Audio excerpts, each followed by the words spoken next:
Bom, vamos lá, vamos iniciar mais uma webinar. Boa tarde a todos, sejam bem-vindos. Bom, essa é mais uma edição da Webinar 2022, a Webinar de Saúde. Desta vez nós abordaremos aí o tema de Setembro Amarelo e o poder da empatia.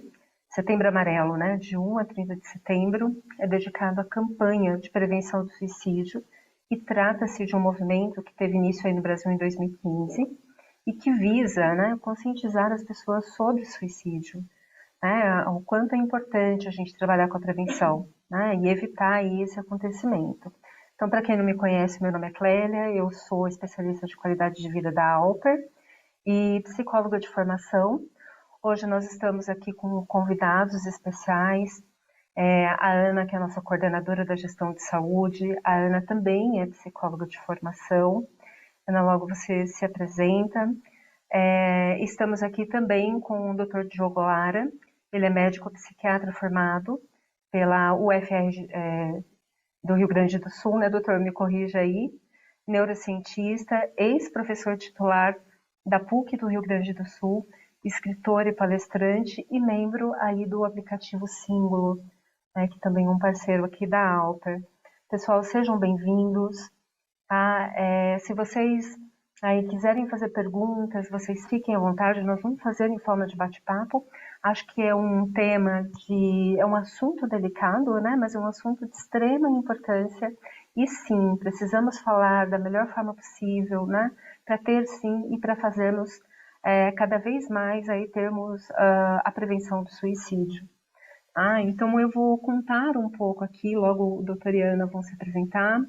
Eu vou entrar um pouco contando da história, né, que eu acho que muitos não sabem e ele é importante. Na verdade, Setembro Amarelo é uma campanha que se dedica aí a conscientizar, né, a população e a importância de falar sobre suicídio. Então, esse movimento ele teve início aí na década de 90 nos Estados Unidos, mais especificamente em 94, né, quando o adolescente de 17 anos, Mike M., que era conhecido pela sua personalidade carinhosa, habilidades, né, mecânicas principalmente, e ele tinha um carro, um Mustang 68, que ele mesmo restaurou esse carro e pintou de amarelo. Então, o Mike, ele tira aí a própria vida sem ter deixado nenhum sinal, entre aspas, né, pelo menos os amigos, familiares não perceberam aí sofrimento, né, e quando veio a morte do Mike, dessa forma, foi muito impactante para todos. Então, no velório aí, os amigos montaram uma cesta com cartões e fitas amarelas com uma mensagem escrita: se precisar, peça ajuda, né? E após esse acontecimento, aí a família e os amigos começaram a incentivar as pessoas aí que pedissem ajuda, né? Se não tivesse conseguindo lidar com os problemas sozinho, e a cor amarela foi esse marco aí por conta e por causa, né, do carro que esse jovem tinha tanto carinho. Então, na verdade, a campanha aí do Setembro Amarelo, ele vem em 2003, a Organização Mundial da Saúde, ela institui, né, o dia 10 de setembro para ser o Dia Mundial da Prevenção do Suicídio, e o amarelo, né, que é a cor do carro, do Mustang, que foi a cor escolhida para representar essa campanha, né, que vem aí promover espaços de debate sobre o tema e alertar a população sobre a prevenção do suicídio. Em 2014, foi instituído o Setembro Amarelo, né, uma campanha aí de prevenção do suicídio, criada pelo Centro de Valorização da Vida, que é o CVV, junto com o Conselho Federal de Medicina e a Associação Brasileira de Psiquiatria, né? Nós vamos trazer aí, a Ana vai falar um pouco para vocês sobre os dados estatísticos. Doutor, o senhor fica à vontade também para ir aí conversando, para a gente falando sobre isso. Pessoal, vocês também enviem mensagem aqui, a gente vai conversando, dúvidas também, tá? E fiquem à vontade e sejam bem-vindos aí a essa desmistificação também, né? Que não podemos falar sobre suicídio. A gente tem que falar, lógico que tem que ter todo o cuidado, né? Não expor, né, as formas, mas a gente falar, perguntar, isso é uma forma, assim, da gente acolher. Então, Ana, fique à vontade. Muito obrigada, Clélia. Boa tarde a todos. Eu me chamo Ana Paula, sou coordenadora aqui da gestão de saúde junto com a Clélia e os demais responsáveis aí pelo time. Sou formada também em psicologia, sou formada pelo Mackenzie, atuei muito tempo na parte clínica, principalmente voltada ali da parte de dependência química, né, maior foco. E voltando acho que esse assunto, né, esse principal que a gente está aqui hoje, que a Clélia trouxe, acho que o principal ponto é essa questão da desmistificação, né, a importância da gente falar sobre esse tema, o quanto a gente precisa ter o cuidado ao falar e entender o porquê que a gente precisa falar sobre.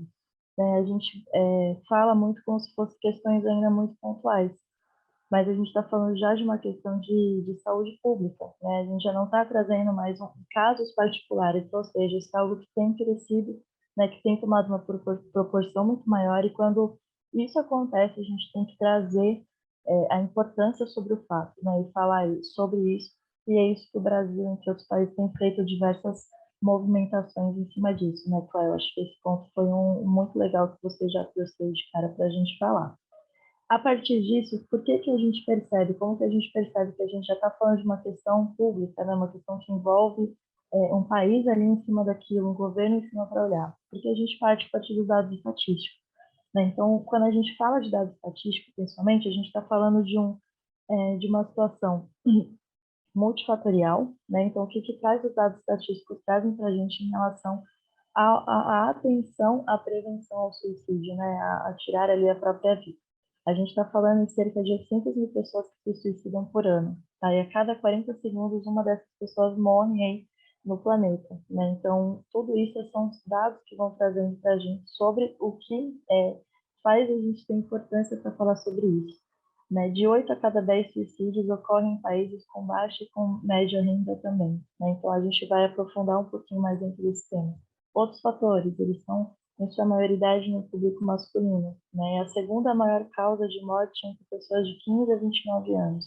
Aqui a gente não pode deixar de fora também uma população LGBTQIA+, né? Que 20% a mais estão inseridos também quando estão em lugares, em ambientes hostis. Né? A gente está falando também da população preta e parda, né? De 45%, com chance maior também de cometer suicídio. Um público também que é atingido aí por esse caso são os idosos e os indígenas. Então, todos esses dados mostram para a gente o quê? A gente precisa falar sobre isso, né? E tudo bem, a gente fala aqui na questão de uma saúde pública, é uma questão do governo, mas eu como pessoa, né? Como é que a gente lida com isso? E a nossa ideia é trazer e falar um pouquinho mais sobre isso também.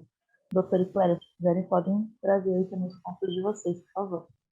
Na conversa, né, que a gente teve com o doutor também, o doutor trouxe outros aspectos também, né, de fatores aí, que são fatores de risco. O doutor, se quiser contribuir também em relação a esses fatores, né, o quanto a gente tem também vários outros, como é multifacetado, né? Aí, então a gente não tem exatamente o porquê, né? Que são vários fatores aí que envolvem. E o doutor também tinha trazido um outro ponto de vista também desses fatores de risco, né? Que eram aí a violência, né? Emocional, principalmente. Doutor, se você quiser falar um pouco sobre isso, que é importante. Boa tarde a todos, é um prazer estar com vocês aqui. Fiquei muito contente com essa oportunidade, é um privilégio. Esse é um tema que precisa ser falado mesmo, como vocês comentaram. Infelizmente, apesar de em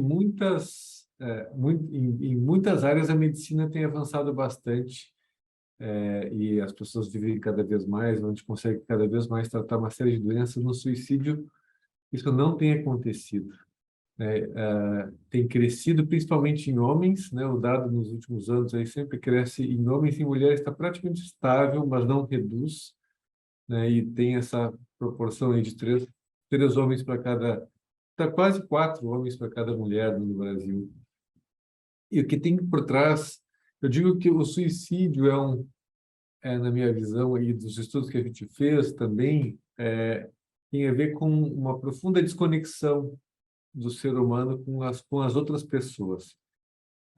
E isso tem por trás, como um principal fator, o abuso emocional em casa, geralmente dos pais, é o maior fator de risco já identificado ou seja, pais que ofendem, que xingam, que falam nomes, rotulam os seus filhos. Isso acontece em mais ou menos um terço da população, É e muita nos coisa. 5% que mais recebe esse tipo de abuso emocional, aumenta em 15 a 20%, 15 a 20 vezes a chance de você tentar o suicídio ou cometer o suicídio. E, em comparação, né, uma pessoa ter se matado ou tentado se matar na sua família aumenta 4 vezes, duas ou mais pessoas aumenta 8 vezes, né? Então, é um elemento importante, né? E um outro indicador também muito sensível, mas aí não tem a ver com causa, mas sim é um correlato, é a automutilação. Quando alguém Hum, se cortar, é um comportamento parecido, né? Ele lembra alguns aspectos importantes do suicídio. Você está machucando a si mesmo, né? O maior, a maior lesão que você pode fazer a si mesmo é se matar. Mas essa lesão, ela já tem a ver com isso. E por que que geralmente, e por que está por trás disso, por exemplo, de uma pessoa se cortar? A principal causa é a dor emocional de rejeição, de não fazer parte, de exclusão, de estar alheio, alienado nas relações afetivas. Então, por isso que é importante entender que essa situação é um quadro psicológico, emocional e afetivo, e que em um certo momento atinge tal gravidade em que isso uhum, sequestra, vamos dizer assim, a mente racional da pessoa, né? uhum. Então, e também um outro aspecto importante, infelizmente, ainda a maior parte dos quadros, pessoas que tentam suicídio, ainda não dão sinais claros, ou são sinais, alguns podem ter alguns sinais, enfim, mas em torno de 40% das tentativas de suicídio são impulsivas, ou seja, não houve uma premeditação anterior. Aí tem a ver com traço também de temperamento, personalidade, em serem pessoas sensíveis aos eventos, então algum evento mais forte, e em cima disso um traço de impulsividade. Essa combinação de sensibilidade e impulsividade é mais perigosa nesse sentido, principalmente quando é um gatilho de rejeição. Sim, que isso é Isso, relacionado, né, que a gente traz enquanto um trauma. Todos nós, né, temos isso. traumas e tem É, uns que são os gatilhos, né, para esses traumas mais dolorosos e a reviver essa dor, né? exatamente. Quanto mais eu já tive no passado algumas coisas assim, são minas que a gente tem dentro de nós que podem explodir, né? Então, e o outro ponto é que mesmo as pessoas que começam a considerar essa possibilidade de se matar, enfim, começam a ter planos, enfim, até que tenham uma ação nesse sentido, elas têm vergonha, né? E elas ficam sequestradas por aquele processo, porque como no cerne dessa questão tem a perda de conexão e a perda de confiança nos outros, você não está, a gente não pode partir do princípio de que as pessoas estão com clareza sobre o que está acontecendo, né? Essas pessoas passaram por tantas situações enfim, de interpessoais que lesaram a sua capacidade de confiar e de se conectar e de abrir, né? Então, por isso que realmente é sorrateiro, né? É uma situação bastante sorrateira e pode pegar as pessoas né, muito de surpresa. E eu Então, acho que a gente não consegue medir, né, o sentimento do outro, a dor do outro pela nossa régua, né? Às vezes as pessoas elas não dão esses sinais tão claros, como o senhor mesmo trouxe, e o quanto a gente precisa assim ficar atento, né? Porque as pessoas têm vergonha de falar, ainda tem muito tabu em relação à saúde mental e as pessoas ainda se sentem envergonhadas e impotentes, né? E o não falar acaba camuflando todo aquele sofrimento. A gente vê muitos humoristas, né? Até tive essa semana fazendo uma webinar e uma das pessoas falando, né? O quanto às vezes uma pessoa sorrindo, rindo, contando piada, né? Aparentemente alegre, acaba chegando, né? Nesse ponto. E aí tem uma dúvida, às vezes, sobre esse sentimento, porque eles não são tão claros assim, e às vezes não são. Né? Então a gente precisa olhar o outro e nunca duvidar. O duvidar do sofrimento do outro também aumenta essa dor, né?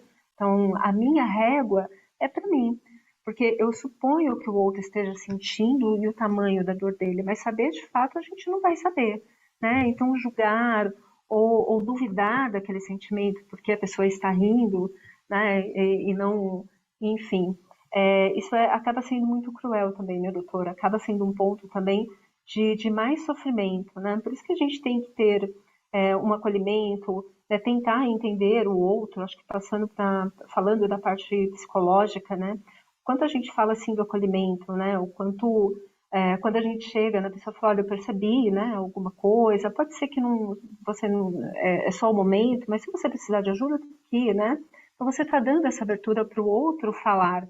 Porque quando tem esse sofrimento, esse sentimento, as pessoas não se abrem, como o senhor trouxe aqui, né? As pessoas têm vergonha. Então, quando tem esse momento, esse espaço ali de abertura, que o outro está assim, né, te acolhendo de alguma forma e está disposto a te ouvir, então a pessoa se sente mais acolhida, a pessoa se sente mais segura e talvez ali possa expor aquele sentimento, aquele sofrimento que não tinha contado para ninguém. Isso. E como tem muito essa questão da conexão, da falta de conexão, da desconexão. Fazer esse movimento de ouvir, né, de amparar, de acolher, né, que o Eli falou, né, que já foi voluntário do CVV. Esse é, vamos dizer, quando uma pessoa que está num sofrimento profundo, né, abre uma portinha de oportunidade para alguém conectar, essa conexão já está sendo terapêutica, né? Não quer dizer que essa conexão vai resolver a causa do problema, no sentido da origem, mas ela vai, naquele momento em que a pessoa está realmente com perigo, ela restabelece uma ligação, né? E é importante também, em qualquer conexão dessas, né, realmente ouvir o que está acontecendo com a pessoa e sustentar isso, né? Na verdade, muitas pessoas até na intenção de ajudar acabam querendo ajudar sem ter ouvido qual é o problema, sem querendo já dar regrinhas ou querendo faz tal coisa, ou mas pense positivo, ou veja o lado bom das Uhum. coisas. Não pensa Isso nisso, acaba né? Isso é besteira, tira isso da sua cabeça. exatamente. E daí, ou seja, isso faz com que a pessoa daí se sinta mais isolada, incompreendida, não conectada. Então, a gente precisa primeiro conectar, né? Eu diria, suicídio é um sintoma grave de desconexão humana. Então, reconectar como primeiro evento, né? Isso é mais profundo na questão, aquilo que depressão, do que uso de drogas, o que for, essa reconexão. A partir dessa conexão, poder restabelecer o vínculo da pessoa consigo mesma, que daí o que eu quero dizer com isso, né? Por trás do suicídio tem muitas questões de autoestima e que tem as emoções mais densas por trás disso são vergonha, leia-se, né? Um desprezo de quem eu sou, da pessoa quem eu sou, né? Isso é vergonha, e a culpa, né? Que é um peso, né, moral, emocional do que eu fiz ou deixei de fazer, né? A vergonha tem a ver com quem eu sou, uma rejeição, um desprezo meu sobre quem eu sou, e a culpa tem a ver sobre o que eu fiz ou deixei de fazer. Essas duas emoções são as mais e não só não é importante lembrar que essas emoções têm a ver muito com elas são subjetivas, né? Elas são a maneira como eu introjetei algumas coisas. Então, por exemplo, quando a gente falou de abuso emocional, se meu pai me chama de idiota, se minha mãe me chama de ridículo, ou que eu sou uma vergonha para a família, o que foi, o que for, né? Essa rejeição, ela atinge profundamente o meu senso de quem eu sou. Essa fala em si é que ela é muito tóxica, né? Ela E fica situações internalizada, né? isso, então, assim, E produz relações, né? não necessariamente a criança fez o adolescente, enfim, a questão não é exatamente o que fez, foi o contexto e como aquelas situações foram introjetadas, né? Então, Sim. esse que é um ponto fundamental. e por isso que fica tão sorrateiro, tão delicado, e aí que é importante, de novo, né, a conexão, restabelecer uma confiança, porque essa confiança básica em si e nos outros foi bastante prejudicada pela sequência de eventos ao longo da vida, né? E a gente ainda é inserido numa sociedade, num momento que a gente está, por mais que estamos falando sobre saúde mental cada vez mais, né, muito mais do que antigamente, ainda tem essa fala, né, do outro, né, isso é besteira, né, isso daí não vale a pena, deixa disso, vai passando. Então, acaba reafirmando para o outro que ele está errado, né, que ele realmente não está adequado ali, né. Eu sempre falo que quando a gente vai julgar o sentimento do outro, a gente precisa olhar bastante, né, sobre isso. Quando fala da empatia, a empatia, sim, é se colocar no lugar do outro, mas não medir o sentimento do outro pelo seu. Cada um de nós, a gente internaliza de uma forma diferente, né? Eu sempre dou o exemplo, por exemplo, das minhas sobrinhas que são gêmeas univitelinas. Elas são idênticas, geneticamente, mas por mais que elas sejam muito parecidas, né, uma com a outra, a gente às vezes confunde na hora. A hora que conversa, a personalidade é completamente diferente. Então, cada uma delas, mesmo sendo idênticas geneticamente, né, elas internalizaram aquele momento que cresceram juntas e elas internalizaram aquele momento diferente uma da outra. Então, imagina nós que somos diferentes geneticamente também, né? Imagina o quanto nós somos diferentes um do outro. Então, eu imagino o que você esteja sentindo, né? E o que eu puder te ajudar, eu estou aqui, né? Pode contar comigo. Então, eu estou para te acolher, eu estou para te ouvir. E se eu não tiver muita coisa para falar para o outro, com medo de errar, falo, olha, eu estou do seu lado, né? Isso também é uma forma de acolhimento. Então, a gente precisa tomar cuidado, às vezes, com algumas falas que são depreciativas, que a gente ouve muito, né? De vai capinar um quintal, por mais que seja, olha que pesado isso, né? Por mais que seja uma fala que leva muito na brincadeira, é uma fala depreciativa, porque diminui o sentimento do outro, né? Diminui a dor do outro. Acho que Desautoriza, né, a pessoa, né? Então, por isso. E acho que um ponto muito importante disso que vocês trouxeram, doutora Clélia, acho que no todo, né, voltando a essa questão do outro, né, de lidar com a situação, é a gente não querer entender ou achar que o ato do suicídio ele segue um padrão, né? Então a gente escuta muito falar, por exemplo, isso eu já escutei diversas vezes, até mesmo em consultório e tudo mais, de quem quer vai lá e faz, não fica falando, né? Então eu mudo a régua com a pessoa porque eu acho que ela está só querendo chamar uma atenção, né? Ou existe algum comportamento além disso, para entender que a pessoa que está com risco à própria vida, ela também não existe um padrão de, olha, o suicídio ele não vai falar nada, vai passar 15 dias, ele vai fazer tal coisa, depois disso não existe, né? Não é uma caixinha, né? Então a gente está falando exatamente de pessoas que vivem de formas diferentes, e de personalidades diferentes que podem trazer isso de formas diferentes, né? Então, para a gente que está, às vezes, do outro lado, como é que eu lido com isso? Né? Acho que uma das falas que a Clélia trouxe que é extrema importância. A gente fala assim, não cabe a mim julgar o sentimento, a emoção do outro, a situação que o outro está, e também não achar se, não, assim, será que é só uma ameaça ou não? Não, se alguém confiou a mim, né, me trouxe algo, que aí acho que parte muitas vezes dessa conexão que o doutor trouxe, né? Que essa pessoa me trouxe isso, o meu primeiro pensamento não tem que ser é verdade ou não, né? Ela me trouxe aquilo, e é com isso que eu tenho que trabalhar. Eu acho super feliz o seu comentário. É que assim, a gente tem muita dificuldade, né, interna, a gente tem muito pouco espaço, muito pouca tolerância para o sofrimento alheio, no geral, né? Uhum, Então, a muito. gente logo quer dar um jeito, quer resolver aquele negócio, não consegue sustentar a tensão, a densidade daquele momento, né? E daí, nessa tentativa, ou, né, então, e essa questão que você acabou de trazer, né, de tentou e não conseguiu, né? Gente, se matar não é uma coisa fácil, não é uma Uhum, coisa simples. E a pessoa que chega nesse momento, ela tem um conflito interno, tem uma parte dela que quer viver, né? É difícil, ela está 100% querendo morrer. Quando cruza um limiar em que ela decide fazer aquilo ali, e ela pode, uma boa parte das pessoas realmente tenta se matar, faz um ato, e depois ela se dá conta que não queria mesmo morrer. Mas mesmo isso já é muito grave. Isso já é uma ação muito grave, né? A gente tem alguns estudos mostrando o perfil de quadros psicológicos e psiquiátricos que estão por trás de quem tentou, mesmo não querendo morrer, e quem tentou querendo morrer. É quase igual. O sofrimento é praticamente o mesmo, né? E só que, à medida em que a pessoa daí tenta outras vezes, mas a pessoa já tentou 4 vezes, então nunca vai. Quanto mais vezes ela faz, mais ela realmente quer morrer, só que não conseguiu.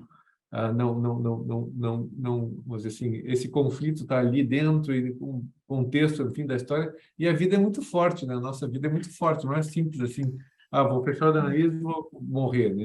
A gente tem Uhum. mecanismos muito profundos de sustentação da vida, né? Biológicos e psicológicos.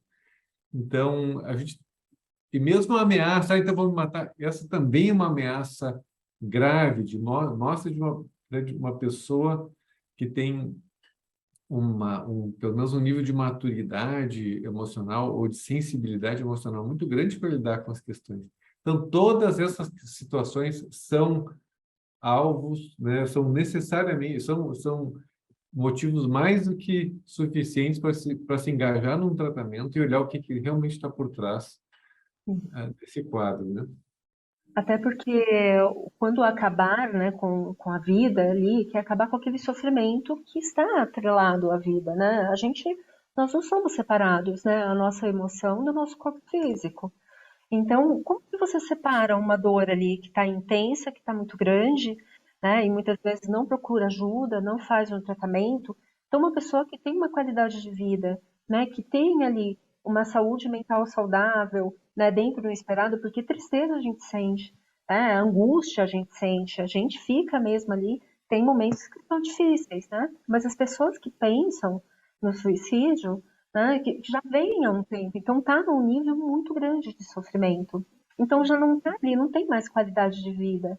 Né? Então a única maneira que pensa, a única saída é acabar com o sofrimento, é acabar com a vida. Que- Então tem tratamentos, né, doutor? O senhor trouxe na nossa conversa o quanto hoje a medicina está evoluída, o quanto a terapia, a psicoterapia, ela faz bem, ela ajuda demais esse acolhimento. A família, né, fazendo esse, dando esse suporte ali de rede de apoio, os amigos, né, o quanto isso é importante também. Isso, vamos para alguns elementos em relação a isso. O primeiro aspecto em relação à família é de que temos que ter consciência que muitas vezes a pessoa que está querendo se matar, né, ela já está numa família disfuncional. E essa família, ao invés de amparar, agride. Tá? Então, quando a gente tem que sair um pouco daquela idealização, né? Então, assim, quando a pessoa tiver esse sofrimento, essa dúvida em relação à vida e tal, ela pode contar com a sua família. Muitas pessoas não contam com a sua família, não tem uma família para contar. E isso está no cerne da questão do suicídio, né? Então,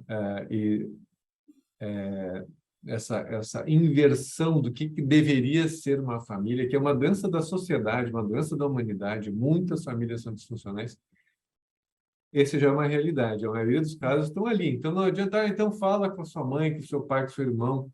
É muitas vezes ali que está a origem do problema. Mas se tiver alguém da família que for um esteio de segurança, né, isso já é alguma conexão significativa. Né? Por exemplo, um dos fatores mais protetores para suicídio é ter filhos, né, que é uma razão, né, é uma conexão importante e uma razão para estar vivo, né? Então, é, é, a- então, enfim, esse é o negócio, um ponto só de atenção em relação à família. Agora, se tiver alguma pessoa da família, realmente essa questão, essa possibilidade, pelo menos, de se colocar disponível, né? E Uhum. encaminhar para tratamentos. Quais são as possibilidades de tratamentos que a gente tem hoje? A primeira, do ponto de vista psicológico, né, de novo, estabelecimento de uma conexão significativa com as pessoas da família ou amigos, ou com o terapeuta, né, com o terapeuta, com o médico, com o Uhum. psiquiatra, com o assistente social, com a comunidade, com o padre, com o pastor. quem for, mas estabelecer conexões, procurar reestabelecer conexões, laços de confiança. Esse é um ponto fundamental. Do ponto de vista de terapia, as terapias que eu considero mais eficazes são as terapias de processamento de memórias.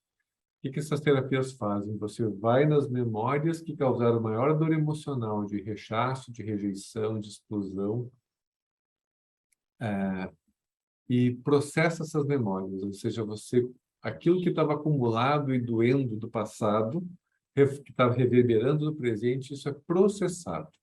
Isso consegue ser liberado, e uma vez liberado, eu me conecto mais comigo, eu consigo sair dessa vergonha, dessa culpa, e vou me restabelecendo de novo. E nesse sentido, ó, a Evelyn trouxe terapia É MBR, verdade. tem a terapia MBR, tem Brain Spotting, experiência somática, e eu fiz uma sessão de processamento de memórias no YouTube, que está gratuita, e eu vou botar o link aqui.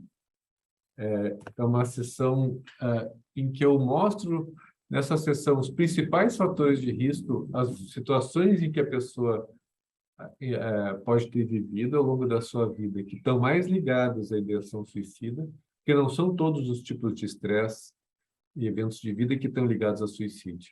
Por exemplo, apanhar em casa não está ligado. Ah, mas eu apanhei do meu pai. Não está nada ligado a suicídio. Sei lá,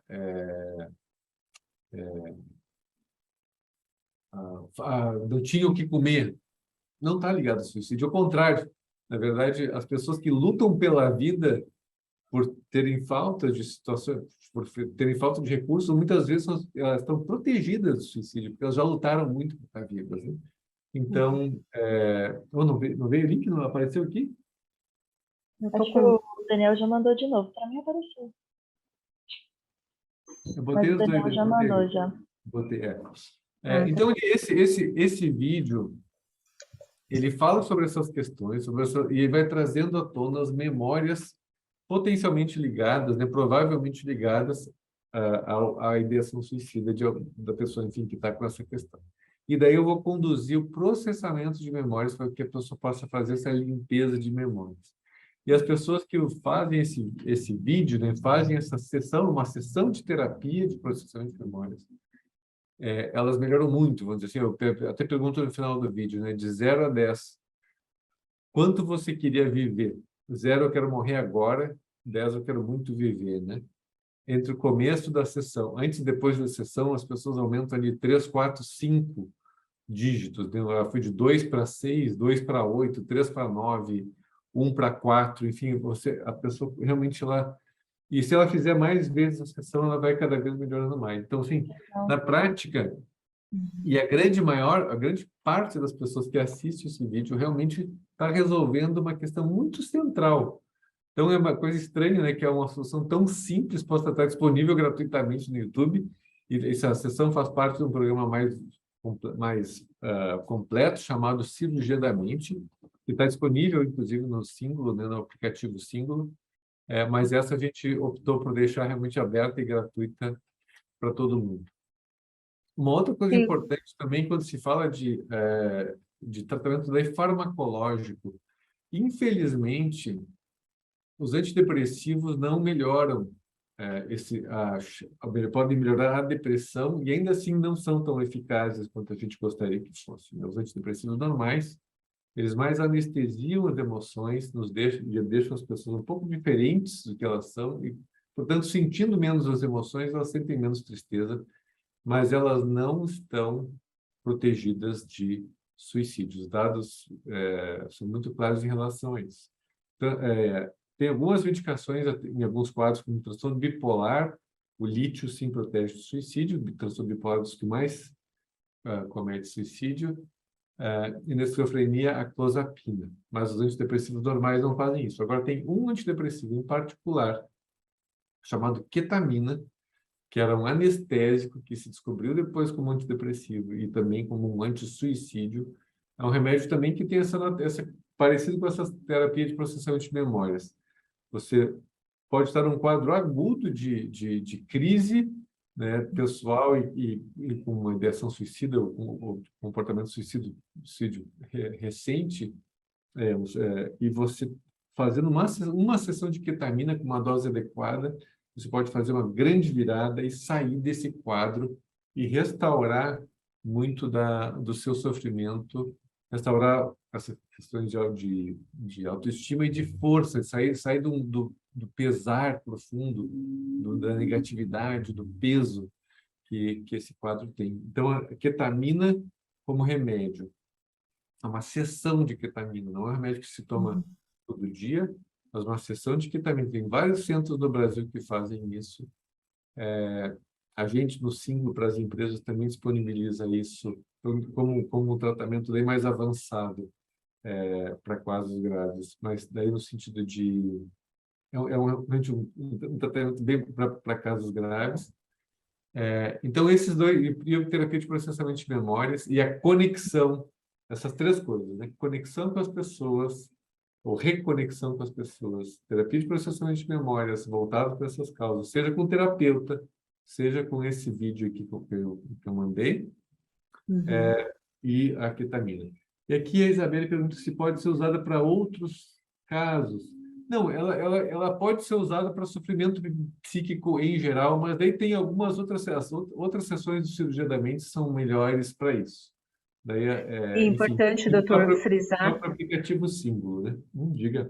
Acho que é importante frisar bem que a medicação, qualquer medicação tem que procurar um profissional, um médico, né, capacitado. Então, Isso. procurem sempre um médico, né? Não se automediquem, enfim, tomar bastante cuidado com isso.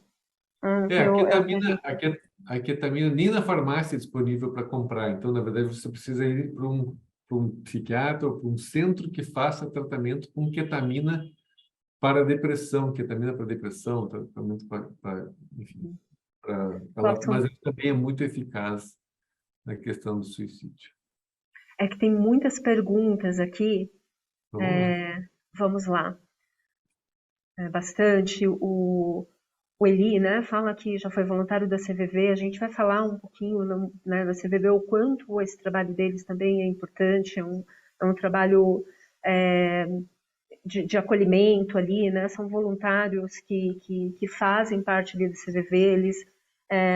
A CVV disponibiliza um curso para a pessoa ser voluntária para fazer esse acolhimento ali em um telefone 24 horas, que é 188. Também podem entrar no chat. Se alguém não conhece o Centro de Valorização da Vida, procure também ali na internet. Tem, né? Que algumas pessoas aí não ouviram falar. Então, que legal, Eli, você fez, né, aqui esse curso, ele recomenda bastante. Aqui ele falando também que penso que o ser humano hoje é muito carente de ouvido, né? As pessoas hoje estão... a gente está vivendo numa vida muito corrida, né? Tem muita coisa para fazer. E realmente o ouvir o outro é ter que parar, né? Para ouvir. Então, quantas vezes as pessoas não estão disponíveis para isso, né? Eu acho até interessante, às vezes, no transporte público, às vezes a pessoa quer conversar e você está cansado, né? Bota um fone de ouvido ali para ninguém incomodar. Então, vem aí, não é somente nesse momento. E isso nós estamos vivenciando isso, né? Por isso que é importante a gente olhar. Lógico que falando aí de suicídio, que não é somente isso, né? Abrange aí uma gama de coisas, né? Várias aí sofrimentos que tem, mas o ouvir ele é de extrema importância, né? Falou que há uma carência imensa de ouvintes na vida, e essa escuta que conseguimos notar sintomas iniciais de melancolia, tristeza, que podem levar mais adiante ao suicídio. Aqui o Jorge colocou: quando abordamos sobre Setembro Amarelo nas empresas, não podemos deixar de lado os dados sobre a saúde mental. A saúde mental ela é muito importante, né? Quer dizer, os fatores de risco estão ligados à saúde mental, né? Então, o que o doutor trouxe desculpa, fugiu a palavra, do sofrimento emocional, Do abuso? Abuso emocional, desculpa, deu um branco aqui. O abuso emocional, né? O quanto isso vem também ali impactar na nossa saúde mental, né? E impacta de uma forma muito grande. E não só isso, várias coisas impactam na saúde mental. Hoje a gente sim está falando cada vez mais né? Porque temos que ter um cuidado com a saúde mental, nós temos sim que cuidar da saúde mental como a gente cuida da saúde física, não, ou melhor, era para cuidar, mas damos muito mais ênfase às vezes na saúde física do que na saúde mental. Se a gente quebra um osso, a gente vai ter que ir no médico para engessar, né? Vai ter que fazer todo o tratamento. Quando a gente está adoecido mentalmente, não procura se ajuda.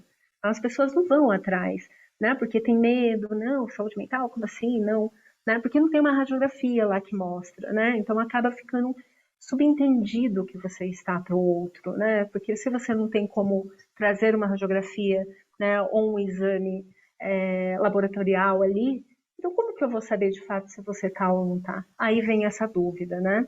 Então a gente precisa cuidar da saúde mental, se olhar, né, se cuidar, entender qual é o momento que você consegue ir sozinho e o momento que você precisa de ajuda. Pedir ajuda, né, não é se colocar inferior ao outro. A gente precisa, nós somos seres humanos, né? A gente precisa, sim, de ajuda em algum momento, né? E não é vergonhoso pedir. Né? É que tem muitas perguntas aqui, o que percebo é que muitas empresas aderem, né, e abordam o Setembro Amarelo, porque são em grande quantia de absenteístas por problemas de saúde mental, e não colocam em prática as melhorias no processo e clima organizacional para tentar evitar esses problemas. Hoje as empresas estão cada vez mais, né, tentando ali entender qual que é esse contexto novo, colocando, cuidando, né.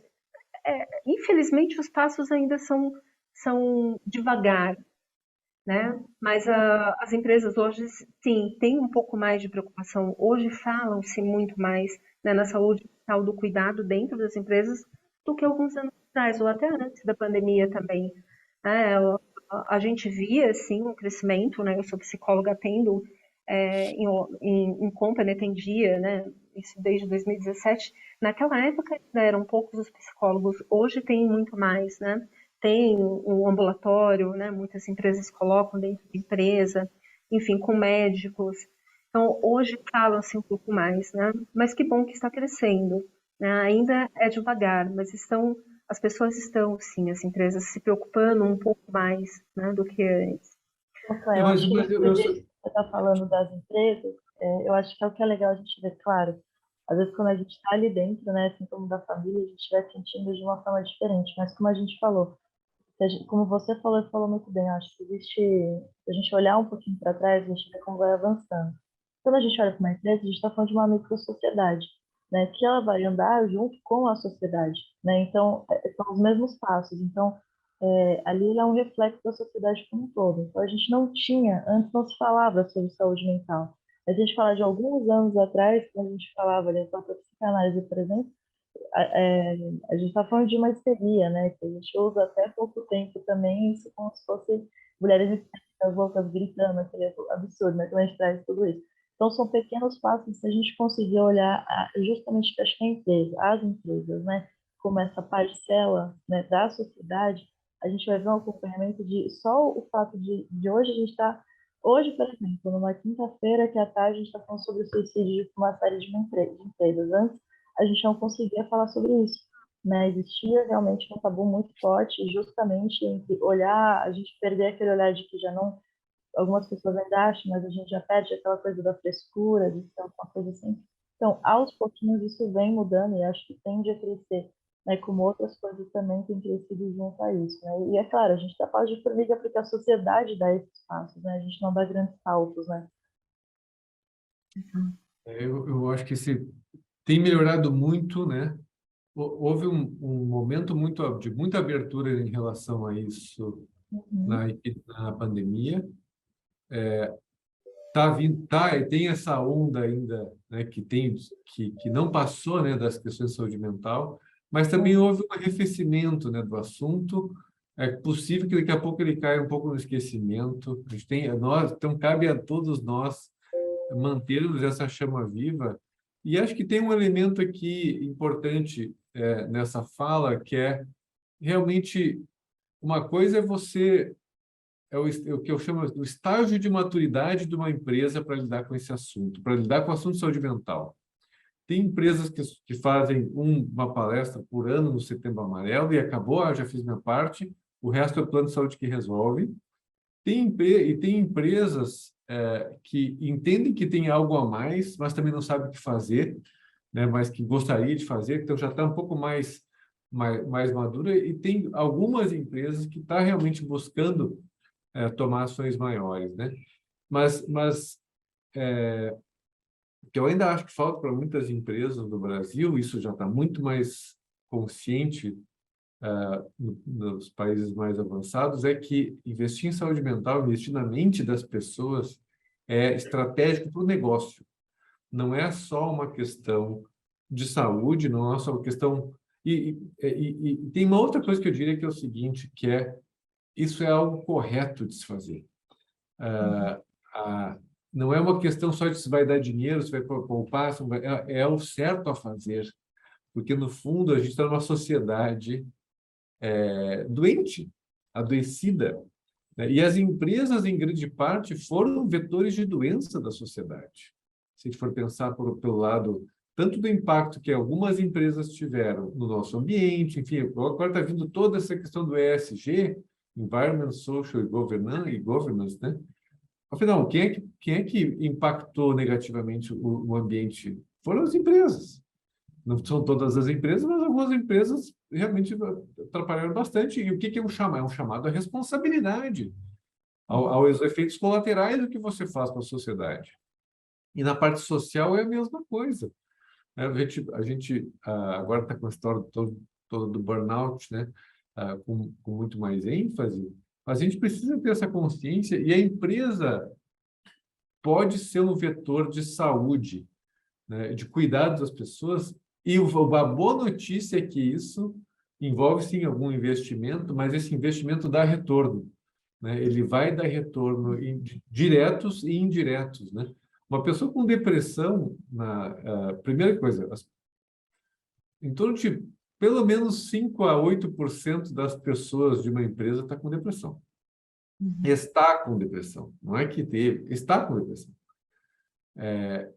Essas pessoas rendem 40% a menos. Então, se essa pessoa ganha R$ 6.000, ela está recebendo R$ 6.000 como uma pessoa que está rendendo bem, mas ela está produzindo 40% a menos. Então, você está jogando fora R$ 2.000 por mês de produtividade, R$ 2.500 por mês de produtividade dessa pessoa.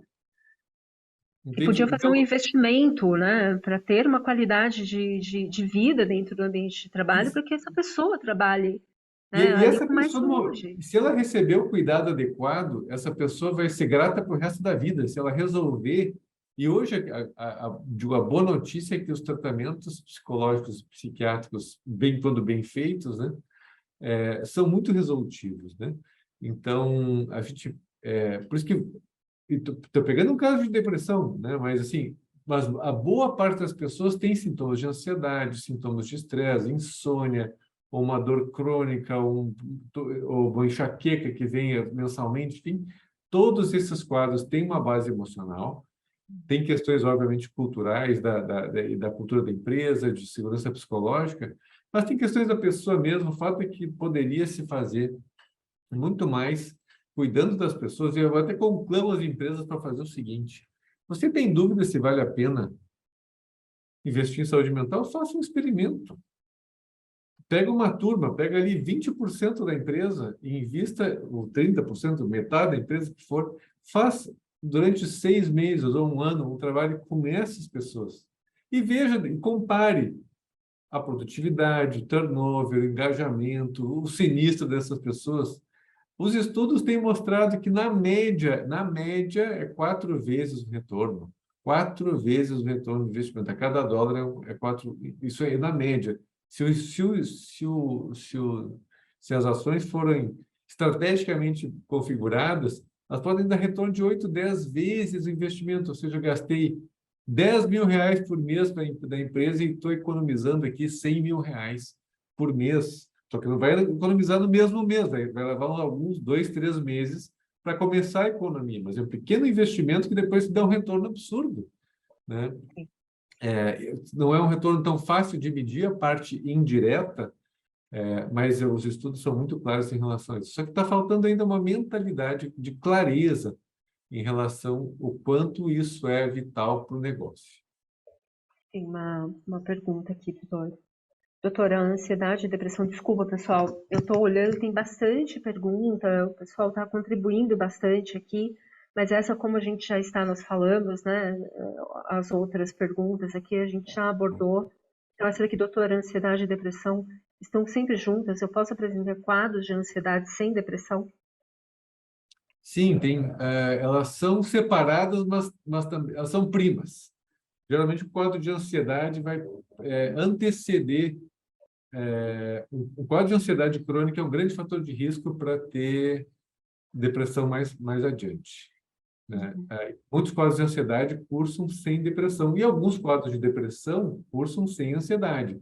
Se eu tenho um quadro muito ligado a perdas, eu não necessariamente vou ter ansiedade. O que é ansiedade, geralmente, né? É tensão, preocupação excessiva, não conseguir relaxar, não conseguir desligar.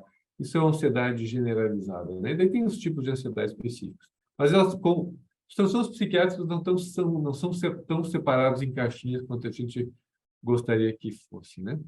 E podem vir juntos, né, como uma comorbidade ali, não precisa necessariamente Uma- ter um ou outro, mas sim os dois, né, agindo é, ali do... exatamente. Mas daí aqui a Tamires pergunta sobre aromaterapia e óleos essenciais. Para quadros mais leves, pode ser interessante, sim, Tamires.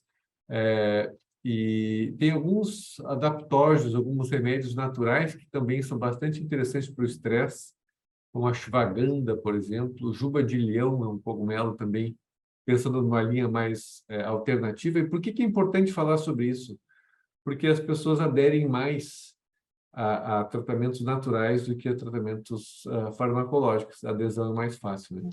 Eu peguei aqui de um estudo que a gente tem, que a gente fez aqui base no Big Data.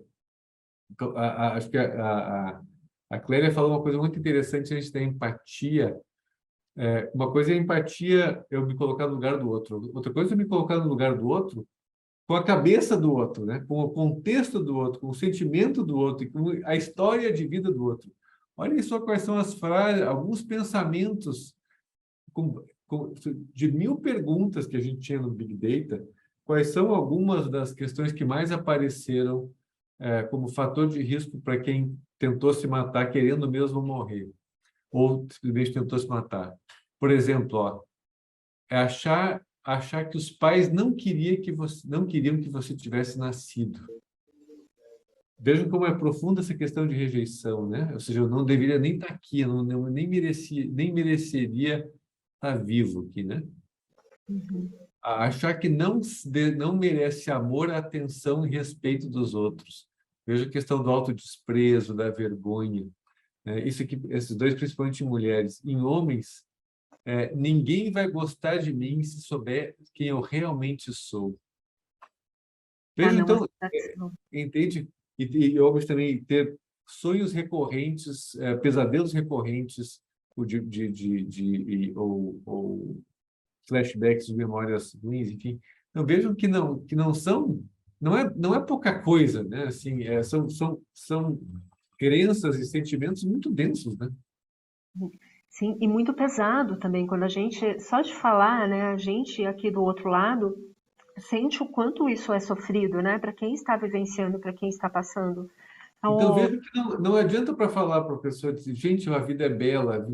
Se a pessoa tem este nível de densidade, de negatividade, de crenças sobre si, né, é óbvio que tem algo muito profundo que precisa ser tratado, e por isso que eu digo, esses tratamentos são altamente eficazes, né? E só falando aqui um pouquinho da história da ketamina. A ketamina é um anestésico usado em anestesia, mas ele não anestesia as emoções, ele não é usado como anestésico na psiquiatria, ele é usado uma dose mais baixa, só que ele é um remédio que realmente faz muito bem para o cérebro. Os neurônios, eles brotam, assim, eles se fortalecem e conseguem ter um efeito antidepressivo. Até eu diria o contrário, a ketamina é o antidepressivo que não anestesia as emoções, que possibilita com que a pessoa possa sentir mais. E como assim? Ela vai sentir mais e vai ficar pior? Não, ela vai sentir mais e vai desobstruir o sentimento. Porque uma parte dos quadros que a gente tem psiquiátricos, eu chamo que, no fundo, são secundários à obstrução do amor. a obstrução, o amor como energia básica do ser humano e que dá conexão consigo com os outros. Os eventos de vida que obstruem o amor nos entopem, a gente fica entupido, né? E não fluem as coisas, e isso nos causa depressão, quadros psicossomáticos, enfim, uma série de problemas. Porque a pessoa não consegue fluir os sentimentos, né? Fluir de fato para ressignificar, né? De uma forma que sim, eu tenho um contexto de vida, eu tenho uma história de vida, não é uma história fácil, mas eu tenho a possibilidade de ter um outro rumo, né? De fazer um outro caminho, né? Tem essa possibilidade, mas eu acho que o mais importante disso tudo é também a pessoa ir percebendo, o outro ir percebendo, né? Se dá a possibilidade de um tratamento, sim, as pessoas merecem, né? E tem essa possibilidade. Pelo menos vai trazer uma ajuda muito grande, né? Um acalento muito grande para esse sofrimento. Então, se deem a possibilidade de um tratamento, se deem a possibilidade de se cuidar, né? Abram, tentam pelo menos, né? Importante também. Bom, pessoal, acho que doutor, o senhor gostaria de falar mais alguma coisa? Tem bastante mensagens aqui, mas se eu consigo ler Eu, um pouco. eu vi algumas aqui, eu acho que aqui uma pergunta sobre recursos financeiros ou para quem não aceita ajuda médica. Um dos grandes problemas, das grandes barreiras à saúde mental é que a pessoa ela nega o seu problema Uhum, para si mesmo, ou não reconhece necessidade de tratamento. Isso pode ir agravando. E a outra é que muitas pessoas não procuram ajuda porque querem resolver por conta própria. Uma questão de orgulho, de autossuficiência, enfim. Para essas pessoas, tem essa seção do YouTube e tem o aplicativo Símbolo, que tem disponível em qualquer loja, App Store ou Google Play. O aplicativo Símbolo, ele é um tratamento, uma terapia guiada, autoguiada, que a pessoa faz com ela mesma. Você não tem um terapeuta do outro lado, mas um processo personalizado e altamente terapêutico. uhum, Algumas centenas de pessoas já escreveram na App Store da Google Play, dizendo que já saíram de quadros psiquiátricos graves com o uso do símbolo, né? Então, hoje, diferentemente de 10 anos atrás, temos vários caminhos em que a pessoa pode se tratar ela mesma pela tecnologia, uma revolução que está vindo aí da terapia digital. A terapia digital ela dá um alcance muito maior de um tratamento adequado e eficaz, com essa do símbolo, para muitas pessoas que, de outra maneira, não procurariam ajuda com psicólogo ou psiquiatra e que muitas vezes vão ficar custando para a empresa e sofrendo desnecessariamente, quando poderiam estar logo melhorando e deixando de agravar o seu quadro, né? Então, procurem ajuda, né? Acho que é importante o que o senhor trouxe aqui. O quanto sim precisamos entender que momento que a gente precisa de ajuda, né? Quando o outro está apontando, geralmente vem de um familiar ou vem de algum conhecido, de que, olha, não tá, né? Você já foi procurar ajuda? Não, não preciso. Precisa, às vezes precisa. Então ouve também o outro, né? E se tiver difícil, é, procure o médico, faça terapia, né? Tente se ajudar o máximo que você conseguir. Então, primeiro a gente aceita para depois conseguir mudar. Porque se não aceita, não tem o que mudar, né? E tem um sofrimento aí muito grande e vai continuar nesse sofrimento se você não cuidar, né? Não aceitar que sim precisa de cuidados. Pessoal, muito obrigada. Espero que vocês tenham gostado. Doutor, muito obrigada aí pela contribuição. É, ajudou muito, né? Acho que na orientação, também trazer muito conteúdos para a gente, né? Conteúdos que vêm, né? Às vezes picado de pouquinho em pouquinho, mas trazer isso aqui consolidado, trazer essa quantidade de informações para a gente. Muito obrigada, Ana. Obrigada também pela contribuição aí. E espero que vocês tenham gostado. Tá? Que é isso. Doutor, quer falar alguma coisa, Ana? Só para dar realmente um tchau para o pessoal, agradecer a atenção, agradecer a disponibilidade. deixar essa dica aqui, botei símbolo aqui para não deixar dúvida que é com C, né? E a parceria com a Alper também, as empresas que tiverem interesse, né? A gente tem uma solução realmente muito estratégica, né? Para conseguir chegar nas pessoas que precisam dessa ajuda do jeito que elas querem, na dose que elas precisam. Pessoal, agradecendo aqui, né? Não, só para agradecer mesmo. Obrigada, doutor. Obrigada por ter participado aí com a gente. Obrigada, viu, Cléo, pelo convite aí também. Um abraço, gente. Tchau, tchau. Obrigada. Obrigada, Obrigada, gente. tchau, Tchau, tchau. tchau.